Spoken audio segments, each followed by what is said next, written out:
du GR, pardon, du GR qui traverse l'ensemble des îles des Canaries, mais donc aussi Fuerteventura et Grande Canaria. C'est un séjour que j'ai fait entre le 17 janvier dernier et le 7 février, donc sur 3 semaines. La randonnée elle-même a duré exactement 2 semaines. Il y avait à peu près 11 jours sur Fuerteventura et 4 jours sur Grande Canaria. Et donc, je vais vous présenter cette randonnée.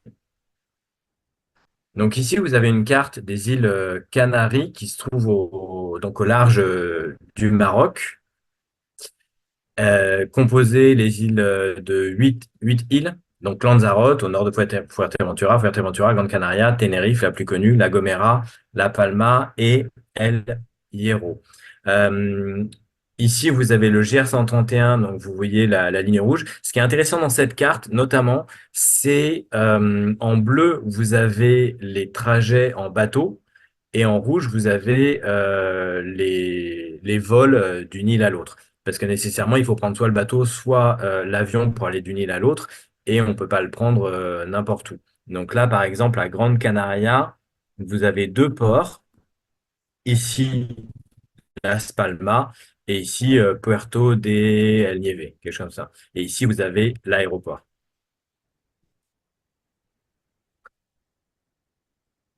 Si vous voulez vous documenter, si vous voulez partir avec un bouquin sur le GR131, à ma connaissance, il n'existe que celui-là.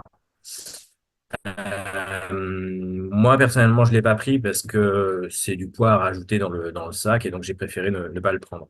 Il est en anglais et il est disponible à peu près partout.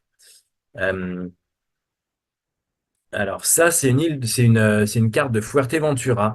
Ici, vous avez Puerto del Rosario, c'est la capitale, c'est ici qu'on arrive en avion. Au nord, vous avez une ville dont on a un petit peu parlé qui est Corralejo. Ici, à l'est de Corralejo, vous avez un environnement avec des dunes. Donc c'est assez joli, c'est intéressant parce que, encore une fois, ce qui est intéressant dans ces îles, c'est que c'est vraiment à proximité de l'Europe. C'est à 4 heures d'avion à peu près quand c'est direct. Parfois, il y a des escales à Madrid. Euh, c'est au large du Maroc, donc il fait généralement à peu près toujours beau. Et là, j'y étais en janvier-février, il faisait un temps superbe. Et c'est l'Europe, donc on parle espagnol. Il n'y a pas les difficultés qu'on pourrait rencontrer si on part en dehors de l'Europe. Et c'est assez petit, donc on ne peut pas se perdre. Et c'est aussi l'avantage euh, parce que on sait que c'est désertique, c'est aride, un des enjeux, une des difficultés, c'est vraiment l'accès à l'eau, parce que ce n'est pas comme faire le GR, par exemple, dans les Pyrénées. Dans les Pyrénées, il y a des torrents à peu près partout. On peut prendre de l'eau, on met un peu de micro-pure ou on fait chauffer l'eau, et puis on aura de l'eau de toute façon dans la journée. Ici, il n'y a pas d'eau du tout. Euh, il pleut pas. Il y a, je crois, de mémoire, je sais pas, 3 jours de pluie ou 5 jours de pluie par an, mais il n'y a pas de réserve d'eau. Donc l'eau, il faut nécessairement l'acheter en bouteille et donc il faut pouvoir se ravitailler. Mais, donc ça, c'est la difficulté. Mais comme c'est petit, globalement, on est sûr que si on cherche de l'eau, si on cherche une ville, on marche une demi-journée et on trouvera de l'eau. Donc ça veut dire que pendant la période hivernale, par exemple, on peut trouver du soleil et on peut vivre le sentiment d'être perdu dans le désert, au milieu d'un no man's land, tout en étant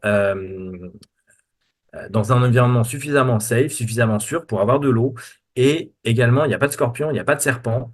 Euh, en termes de sécurité, il n'y a pas de danger réel. Donc c'est ça l'intérêt. Je trouve, moi c'est ce que j'ai trouvé. Donc ici, on a Coraliejo, une ville dont on va parler. Tindaya, on va aussi parler de cette ville. Il y a une très belle montagne qui n'est pas accessible malheureusement, mais une très belle montagne. Donc ça, c'est sur le GR 131. Ensuite, le GR descend, continue à descendre. On arrive à Béthankouria. Béthankouria, c'est une ville un peu historique. Je me suis pas très intéressé à l'histoire de l'île. Mais Béthankouria, c'est le nom du navigateur français qui a découvert l'île à la fin du 18e, quelque chose comme ça. Au milieu du 18e, je crois. Donc Béthankouria, une ville historique assez jolie. Et ensuite, donc ça descend par là. Ici, il y a Ajouy. Ajouy, c'est intéressant, c'est en dehors du GR, mais c'est très, très beau. C'est très beau et j'ai eu la chance d'avoir un ami qui habite, non, qui part tous les ans à Fuerteventura et qui m'a fait rencontrer un guide. Ce guide m'a dit que pour lui, les plus beaux sites sont sur la côte ouest. Et c'est ce qui a motivé à un moment une bifurcation. Je suis sorti du GR et je suis allé notamment à Jouy. C'était un petit peu risqué par moment, mais la côte ouest est très belle. Parce que, on va le voir, le GR est intéressant parce que du coup, on n'a qu'à suivre les balises. Mais c'est un petit peu monotone. C'est un peu monotone et ce qui est un petit peu dommage par rapport, par exemple, aux Pyrénées, je parle des Pyrénées parce que j'aime bien le GR10, c'est que souvent c'est de la piste et de la piste carrossable. Donc ça veut dire qu'il y a des voitures qui peuvent passer et voilà, on se sent pas aussi euh, au sein de la nature aussi, aussi dans la nature que sur un petit sentier non carrossable. C'est le cas pour Fuerteventura, c'est pas le cas pour Grande Canaria. Donc ensuite, à Jouy, par là, El Cardón. Alors ici, c'est l'étape 6. On va parler de l'étape 6 un petit peu parce que c'était très, très intéressant et un petit peu physique, un petit peu difficile, mais du coup intéressant. Et ensuite, on descend vers le sud jusqu'à Morro-Jablé. Donc ici, Fuerteventura, vous voyez en jaune. Euh, une autre carte avec toujours Puerto del Rosario, pardon. Et ici, Caleta de Fuste. On va parler brièvement de Caleta de Fuste ici. Parce que c'est ici que j'ai retrouvé mon ami qui était là un ami qui était là pour 2 semaines et on s'est croisés pendant 3 jours. Il était à Caleta des Foustés, donc c'est là que j'ai commencé à prendre connaissance un petit peu de l'île. Euh, et donc ici, on voit le Maroc sur le côté de la carte. Vous avez des pointillés. Les pointillés, c'est la limite entre le Maroc et le Sahara occidental. Donc c'est vraiment au milieu du Maroc, au large du Maroc. Et apparemment, il y a une liaison euh, maritime qui a été rétablie récemment entre Fuerteventura et le Maroc. À confirmer, c'est ce que j'ai entendu, c'est ce qu'on m'a dit. Alors, là, c'est l'arrivée en avion sur l'île. Bon, voilà, une petite couverture nuageuse. Vous voyez, je ne sais pas si vous voyez, c'est un petit peu désertique, mais déjà, on voit que c'est pas très large. L'aéroport, Fuerteventura. Ça, c'est Caleta des Fustés. Euh, la plupart des villes sont très récentes. Ça se modernise, ça s'urbanise très rapidement. Euh, à l'origine, il y avait à peu près rien. Donc, c'est très difficile, en fait. Ce que je veux dire, c'est que c'est pas facile de trouver des hôtels un petit peu authentiques. Euh, Tout est nouveau. Il y a pas mal d'hôtels. Les prix ont augmenté. Les prix ont augmenté. euh, j'ai pas constaté parce que c'est la première fois que j'allais à Fuerteventura, mais cet ami qui y va régulièrement m'a dit que les prix avaient sensiblement augmenté depuis quelques années. Donc, il y a des... Ouais, c'est pas toujours évident de trouver des hôtels authentiques. Et ici, qu'à l'état des Foustés, mon sentiment, c'est que c'était beaucoup de retraités européens qui venaient passer la période hivernale ici. C'est assez beau, c'est pas la ville que j'ai préférée.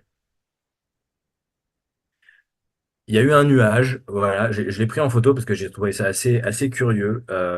C'est la première fois que je voyais ça et j'étais pas le seul à voir ça pour la première fois. On était en train de prendre un café, le serveur est sorti aussi pour prendre une photo. Il y a des vestiges comme ça, un petit peu de fort sur la côte. Voilà, bon, les nuages. Après, j'ai trouvé les lumières intéressantes, assez jolies. Et aussi le fait qu'il y ait personne. Voilà, bon, j'ai pris quelques petites photos. Nuageux, nuageux. Fuerteventura, il y a beaucoup de vent. Il y a du vent tous les jours. Et dès qu'on est un tout petit peu en altitude, il y a très peu de... il y a beaucoup de volcans. J'ai plus de mémoire, j'ai entendu qu'il y avait plusieurs centaines de volcans, mais ça monte pas énormément. L'altitude maximum, c'est 800 mètres. Mais dès qu'on monte un petit peu, il y a beaucoup, beaucoup, beaucoup de vent. Et le guide me disait qu'il y avait des rafales à 80 km heure. Je ne sais pas vraiment évaluer ce que ça représente 80 km heure, mais sur l'étape 6, celle qui était un petit peu difficile, euh, je sais pas à quelle altitude on est, mais il y a un vent absolument incroyable. On est obligé vraiment de se pencher en avant. Et j'avais une casquette. C'est un moment où si on est obligé de tout tenir, tout est obligé d'être fixé. S'il y a quelque chose qui n'est pas bien fixé, ça part et on le revoit plus. Donc il y a vraiment beaucoup de vent et tous les jours. Donc c'est un peu fatigant. Il fait beau, il pleut pas, mais il y a du vent. Ça, c'était des nuages avec un soleil. Euh, Moi, j'ai commencé à partir des dunes dont je vous ai parlé. Le GR commence à proprement parler sur l'île de Lobos, qui est une toute petite île au nord de la ville dont on a parlé, qui est au nord de l'île, Corralejo. Corralejo. Moi, j'ai pas commencé à Corralejo. J'ai commencé là où il y a des dunes. Je vous ai dit qu'il y avait des dunes qui étaient assez jolies à l'est de l'île. Voilà, j'ai commencé sur ces dunes, j'ai traversé les dunes. Et forcément, si on traverse l'île d'est en ouest, à un moment, on tombe sur le GR. Donc, j'ai traversé les dunes. C'est pas. Voilà, du coup, j'ai dû traverser aussi une espèce de grosse nationale.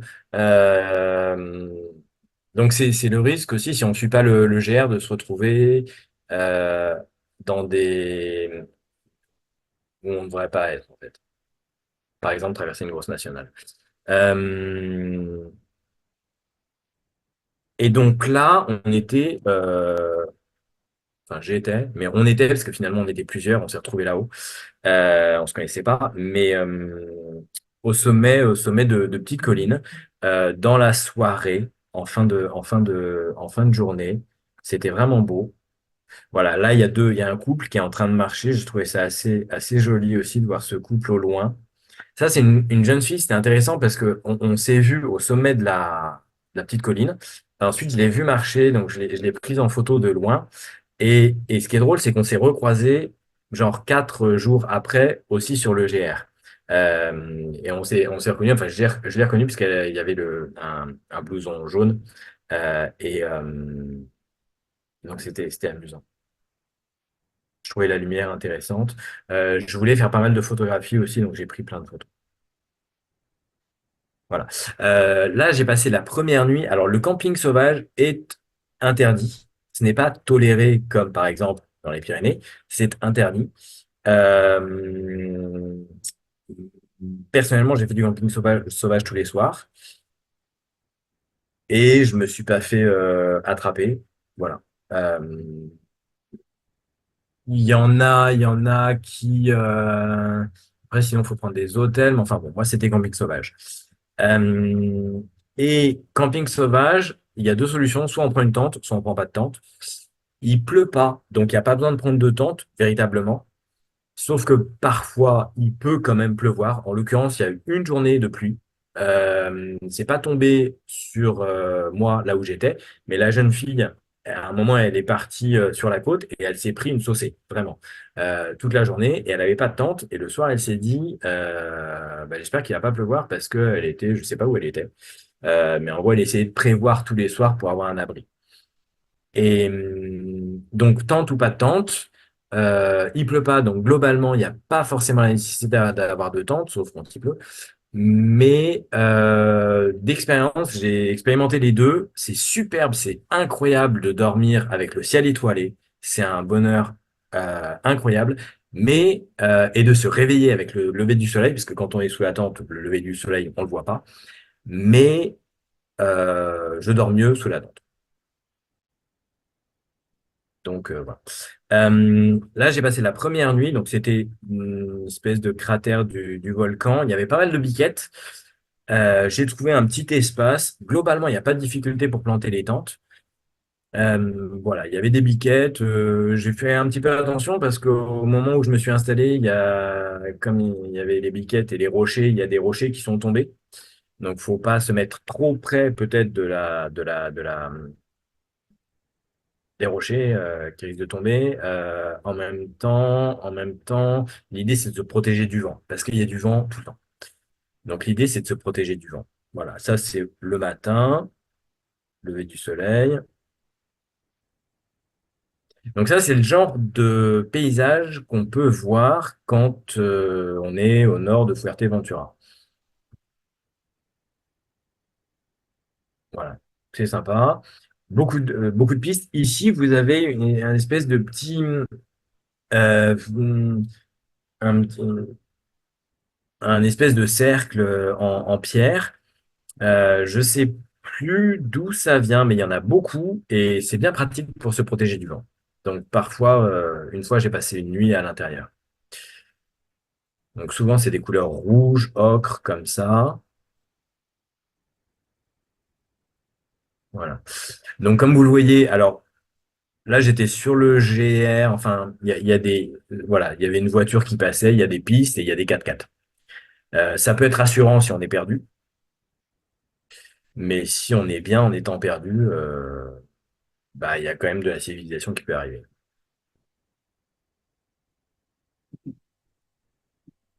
Voilà. Les, les, les paysages qu'on peut voir là-bas. Je crois que là, on commence à arriver à Tindaya. Oui. Alors là, vous voyez cette montagne que j'ai trouvée absolument superbe. Donc Tindaya, je vous rappelle, là, sur la carte, on est ici. On est ici. On a commencé là, au niveau des dunes, euh, jusqu'au milieu, jusqu'au GR, et ensuite Tindaya ici. Tindaya, c'est cette montagne. Et alors là, c'est ici où j'ai dormi. Vous voyez les pierrailles qui protègent un petit peu du vent. Un petit peu, pas complètement.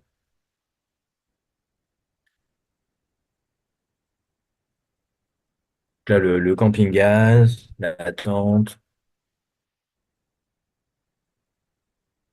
Ça, c'est la même montagne le matin. Je voulais essayer d'en faire l'ascension, mais déjà, j'ai pas vu de chemin et les rares chemins que j'ai vus, il y avait clairement marqué que l'ascension était interdite. Je sais plus, ils font des recherches, mais en tout cas, c'est pas possible d'en faire l'ascension. Euh, mais au moins, elle est belle à regarder. Et c'est ici que j'ai croisé pour la deuxième fois, enfin, la jeune fille qui, elle, était sur la côte ouest et elle s'est pris la sauce. Voilà. Et du coup, on a marché ensemble un après-midi. Et c'est intéressant parce que cette jeune fille, elle était de République tchèque, elle avait 20 ans. Et ce qu'elle me disait, c'est qu'elle a choisi Fuerteventura parce qu'elle voyageait seule, sans tente. Et Fuerteventura, l'avantage et l'intérêt, c'est que c'est faisable. Il n'y a pas apparemment de danger particulier. Donc, si on a envie voilà, c'est d'aller un peu à l'aventure sans prendre trop de risques. Cette jeune fille, elle s'est dit Fuerteventura, c'est bien. Et c'est un petit peu ce que plusieurs randonneurs, je pense, peuvent se dire. Là, on traversait une route où il y avait absolument personne.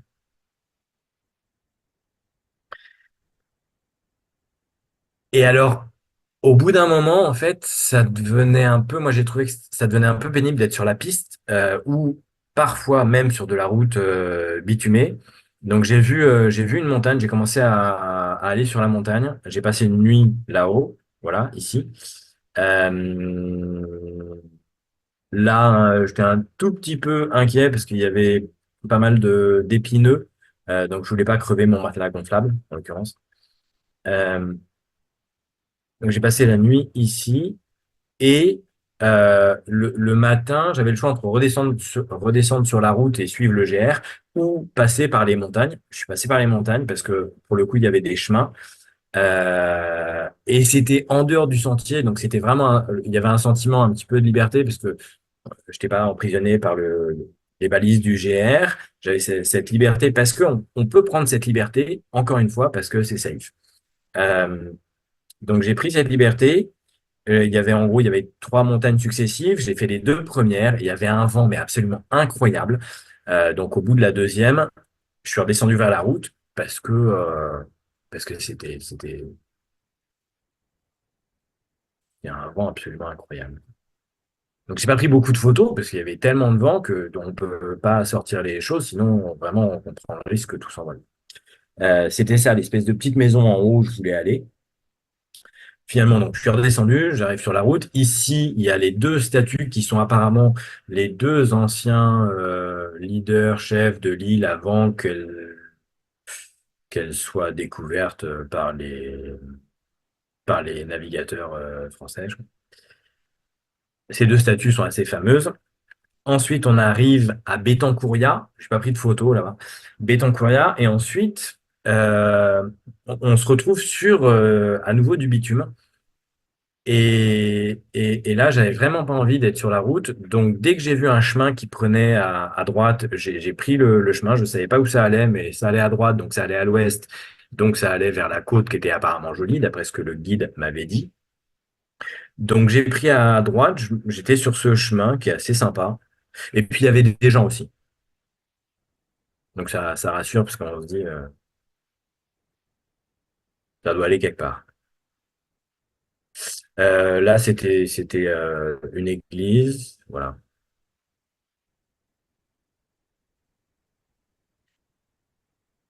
Ce chemin, donc qui était celui qui était la continuité de quand j'avais tourné à l'ouest. Et alors, ce qui est intéressant, c'est que ici, on arrive à un espèce de canyon. Donc, c'est assez inattendu. Il y a un barrage. Je sais pas si on voit le barrage. Je sais pas si j'ai pris le barrage en photo. Mais il y a un espèce de canyon, un barrage, une oasis au fond. Euh, et, et je suis descendu dans le canyon. Bon, j'ai laissé mon sac un peu plus haut parce que se déplacer avec le sac dans le canyon, c'était vraiment pas idéal. Je suis allé jusqu'à l'Oasis et je me suis rendu compte qu'avec le sac, c'était pas possible. Donc, en fait, je suis remonté. J'ai repris mon sac et je suis passé par en haut. Mais c'était amusant. Une petite église en haut du canyon. Ensuite, donc, je quitte le canyon et c'était la pleine lune. Pendant les deux jours, les deux semaines où j'étais en randonnée, c'était de la mi-lune à la pleine lune et de la pleine lune à la mi-lune. Donc il y avait tout le temps la lune, là on la voit, et elle était très très très lumineuse. Là je passe la nuit un peu protégé du vent par les rochers, par les pierres. Ça c'était la pleine nuit. On était en pleine nuit là. Donc c'était incroyable. J'étais sur un rocher, on voit même les étoiles, on voit le début de la Grande Ourse. Et puis alors on voit toutes les étoiles. Si vous aimez les étoiles, c'est impeccable aussi, puisque Cassiopée, la Grande Ourse et Orion, on les voit tout le temps. Donc au fur et à mesure, on s'habitue vraiment et on finit par les repérer et par voir l'étoile du Nord. Même si on voit pas la Grande Ourse, on finit par voir l'étoile du Nord grâce à Cassiopée. Enfin. Euh, donc là, c'était la pleine nuit, la pleine lune et la pleine nuit. Et il faisait très très clair. Ça, c'était le matin. Voilà, donc à nouveau la piste. Et ça, c'était toujours la route en dehors du GR qui allait vers l'ouest. Et elle allait vers la ville qui s'appelle Ajouy. Mais finalement, en une heure et demie de marche, j'étais déjà à Ajouy et j'aime pas trop arriver tôt le matin dans une ville parce que le matin, j'ai envie de marcher. Et donc, j'ai vu une route qui partait à droite, à nouveau à droite, mais du coup au nord, parce que l'autre partait à l'ouest. Et donc, j'ai pris cette route, je savais pas où elle allait. J'avais pas envie de faire demi-tour, c'est toujours un peu le problème. Je l'ai prise et finalement, je marche pendant, je sais plus, trois quarts d'heure sur cette route et j'arrive ici, sur cette plage. Donc, je me suis dit, bon, c'est bon, après, je peux reprendre vers le sud en longeant par la plage. Et je me retrouve face à ce rocher, en fait, qui est un rocher qui est très fameux. Euh, et alors, j'ai été subjugué par les vagues. Euh, c'est une machine à laver, ça bouge dans tous les sens. Je suis resté à contempler les vagues pendant toute la matinée, en fait. Euh, donc ici, un rocher, je trouvais ça amusant parce qu'il a un petit peu, il a un petit peu un profil humain, puis il y avait cette personne en haut pour, si ça permet de donner l'échelle.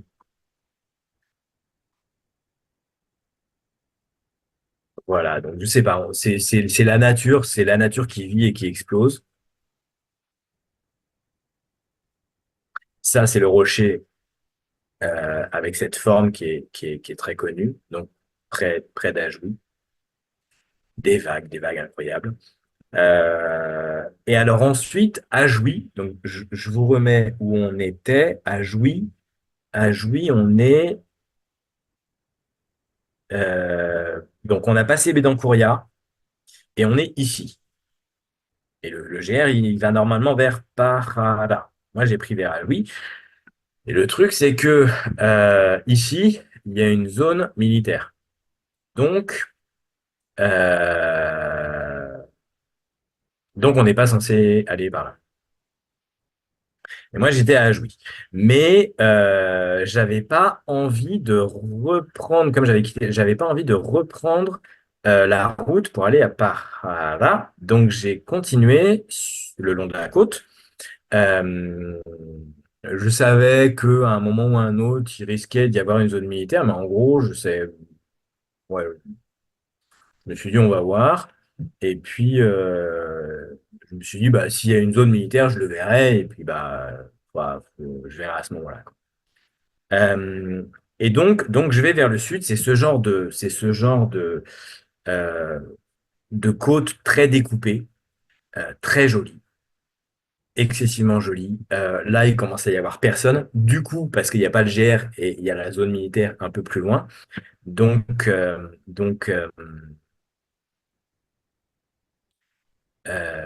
y a beaucoup moins de monde. Ça, c'est la côte. Et voilà, le soir, je me mets ici, un petit peu à l'abri du vent. Et le matin, pas de chance, déjà, il y a ma gourde qui s'est un peu ouverte, donc j'ai perdu un peu d'eau. Parce que là, du coup, il faut avoir de l'eau, parce que là, ça peut être long. Je ne savais pas où allait être le prochain point de ravitaillement, donc j'avais 4 litres d'eau, je crois. Et le matin, je casse mon but à gaz, donc ça, c'était pas terrible. Et là, on a vraiment l'impression d'être au milieu de nulle part dans un no man's land. Il n'y a personne. Il y a des étendues à perte de vue. Il y a quand même des pistes, il y a quand même des traces de pneus de voiture. Donc on se dit, on n'est pas complètement perdu. Les feux sont absolument interdits. Mais comme j'avais vraiment faim et j'avais envie de manger des pâtes chaudes et que là, il y avait la mer, il y avait des abris. Donc j'ai fait... Et il y avait plein de... La marée avait ramené plein de morceaux de bois. Donc j'ai allumé un tout petit feu parce qu'en fait, pour faire chauffer de l'eau, il n'y a pas besoin du tout d'un grand feu parce que pour le coup, ça peut être dangereux. Il suffit de quelques braises. Donc j'ai fait brûler quelques petits morceaux de bois et avec les braises, ensuite, on met l'eau dessus et ça cuit très très bien. Donc je me suis fait mes pâtes. Et là, on arrive à la zone militaire. Je l'ai découverte comme ça. Et alors, en fait, on voit que ici, il y a un écriteau, il y a marqué zone militaire interdite d'entrée. Et là, il y a des barbelés avec des chevaux de frise. Bon, ils sont là depuis longtemps apparemment. Et le grillage, il va loin. Il va jusque là. Enfin, voilà. Donc, je me suis dit, tiens, je ne l'ai pas vu avant. Mais là, donc, à ma gauche, il y avait euh, le grillage. À ma droite, il y avait l'océan. Et je me dis, j'espère que je vais pouvoir continuer à passer entre les deux le long de la côte. Ça, c'est ce que j'ai devant moi, donc le grillage.